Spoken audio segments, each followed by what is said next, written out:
नमस्कार, मी वृषाली पाटील बातमीपत्रात आपलं स्वागत करते। महत्त्वाच्या बातम्यांचा विस्तृत आढावा आपण घेणार आहोतच, पण सुरुवातीला पाहूया टॉप 30 न्यूज। काँग्रेस अध्यक्ष राहुल गांधी यांनी लोकसभा निवडणुकीसाठी कंबर कसली असून यात महाराष्ट्राची जोरदार मोर्चे बांधणी करण्यासाठी जम्बो समितीची घोषणा केली। समन्वय समितीचे अध्यक्ष म्हणून लोकसभेतील काँग्रेसचे गटनेते मल्लिकार्जुन खरगे यांच्याकडे जबाबदारी देण्यात आली आणि राज्यातील प्रचार समितीची धुरा माजी मुख्यमंत्री सुशीलकुमार शिंदेंकडे तर माजी मुख्यमंत्री पृथ्वीराज चव्हाण यांची जाहीरनामा समितीच्या अध्यक्षपदी नियुक्ती करण्यात आली। खरगे यांच्या अध्यक्षतेखाली समन्वय समितीत प्रदेशाध्यक्ष अशोक चव्हाण, विरोधी पक्षनेते राधाकृष्ण विखे पाटील यांच्यासह राज्यातील प्रमुख 29 नेत्यांचा समावेश आहे। सुशीलकुमार शिंदे यांच्या अध्यक्षतेखालील प्रचार समितीत 38 नेत्यांचा समावेश आहे। गोपीनाथ मुंडेंच्या हत्येचा हॅकरनं दावा केल्यानंतर अखेर 2 दिवसांनी पंकजा मुंडे यांनी आपलं मौन सोडलंय। कुटुंबाला मानसिक त्रासातून जावं लागत असल्याचं त्या म्हणाल्या। तसंच ईव्हीएम हॅक होऊ शकत नाही असं देखील पंकजांनी म्हटलंय। ईव्हीएम हॅक प्रकरणी गोपीनाथ मुंडे यांच्या मृत्यूची चौकशी करा या मागणीसाठी भीम आर्मीने पोलीस महासंचालकांना पत्र लिहिलंय। तर पंतप्रधान नरेंद्र मोदी, आरएसएस प्रमुख मोहन भागवत, नितीन गडकरी आणि मुख्यमंत्र्यांची नार्को टेस्ट करण्याची मागणीही यावेळी भीम आर्मीने केली। वसईत परप्रांतीय रिक्षा चालकाकडून शाळकरी मुलांच्या जीवाचा खेळ सुरू झालेला आहे। 1 नाही 2 नाही तर तब्बल 11 शाळकरी मुलांना अक्षरशः कोंबून भरून मुलांची वाहतूक करत असल्याचं समोर आलंय। दररोज तब्बल 3 किलोमीटर हा रिक्षा चालक मुलांना घेऊन प्रवास करतो। एका मुलाकडून प्रत्येकी 10 रुपये हा रिक्षावाला घेतो, मात्र मुलांच्या जीवाची पर्वा या रिक्षा चालकाला अजिबात नाहीये। जर या मुलांच्या जीवाचं बरं वाईट झालं तर जबाबदार कोण हा सवाल या निमित्ताने उपस्थित झालाय। मुंब्रा येथून अटक झालेल्या 5 आरोपींपैकी 3 आरोपी सख्खे भाऊ आहेत। मोठा मोहसिन कामाला आहे, सलमान फुटबॉल कोच, तर लहान भाऊ अल्पवयीन असून शिक्षण घेत आहे। मुंब्रा जोरा इमारतीच्या 5व्या मजल्यावर हे तिघही आई वडिलांसोबत राहायचे।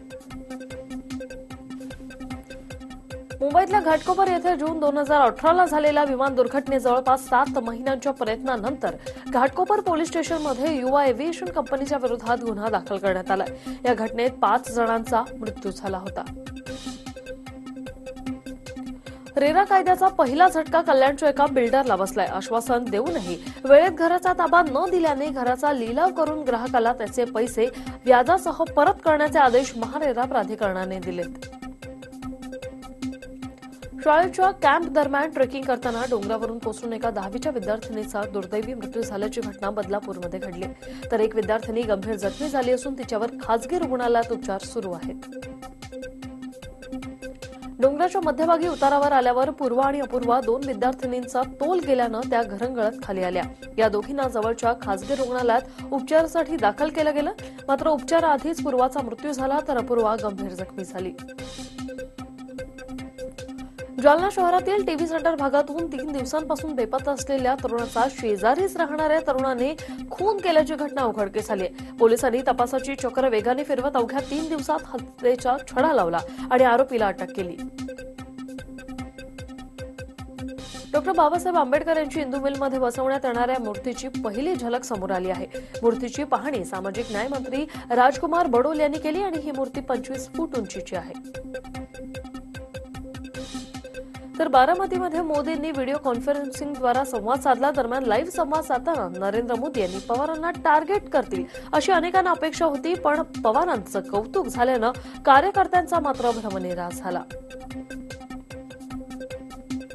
यावेळी भाजपचा मित्रपक्ष असलेल्या राष्ट्रीय समाज पक्षाचे आमदार राहुल कुल यांनी भाजपचं उपरणे गळ्यात घालत संवाद कार्यक्रमात हजेरी लावत मोदींशी संवाद साधला।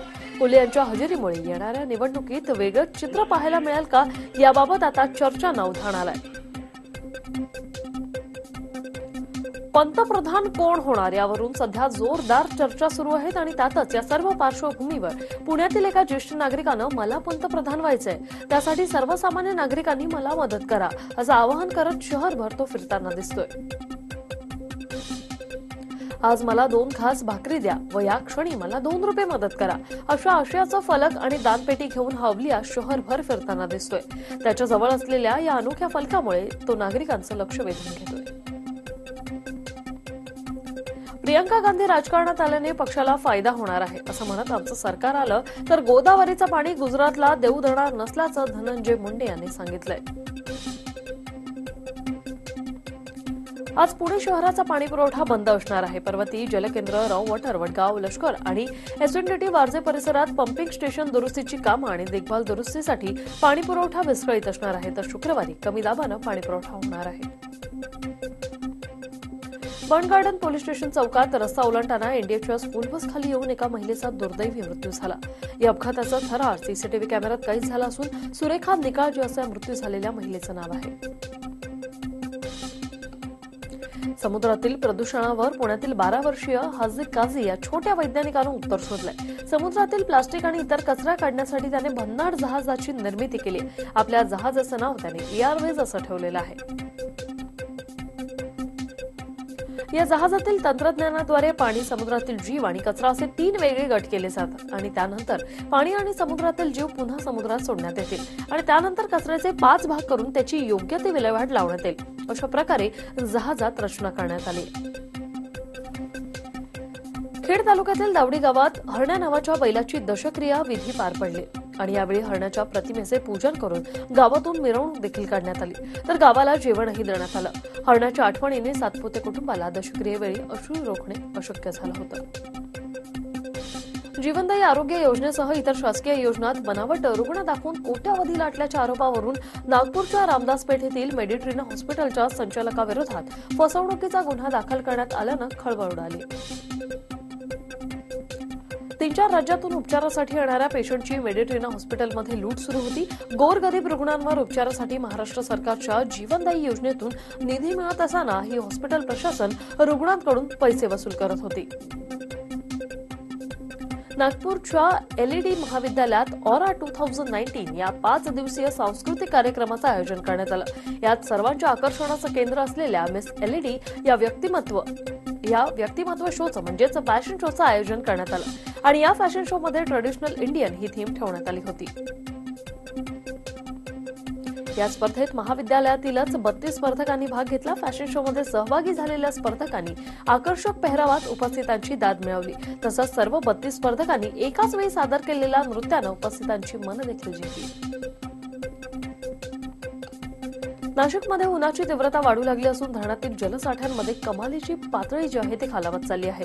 जानेवारीच्या 3ऱ्याच आठवड्यात धरणात 45% पाणीसाठा शिल्लक राहिलाय. त्यामुळे पुढील काळात नाशिककरांचा पाणी प्रश्न गंभीर होण्याची शक्यता आहे. तर दुसरीकडे जिल्ह्यात सुमारे 350 गावं वाड्यांना पाणी टंचाई भेडसावत असून 113 टँकरद्वारे पाणी पुरवठा करावा लागत आहे. बहुचर्चित निळवंडे धरणातून कालव्याच्या माध्यमातून शेतकऱ्यांना शेतीसाठी पाणी देण्याची घोषणा जलसंपदा राज्यमंत्री विजय शिवतारे यांनी नाशिकमध्ये केली.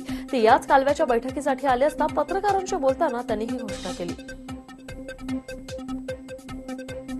भारतीय स्टेट बँकेचे येवला शहरातील खासगी ग्राहक सेवा केंद्रातील संचालक सुमित धनवटेंना गुंगीचं औषध देत 2 चोरटे सुमारे 4 लाख रुपयांची रोकड लुटून फरार झाले आणि या चोरट्यांचा तपास आता पोलिसांनी सुरू केलाय.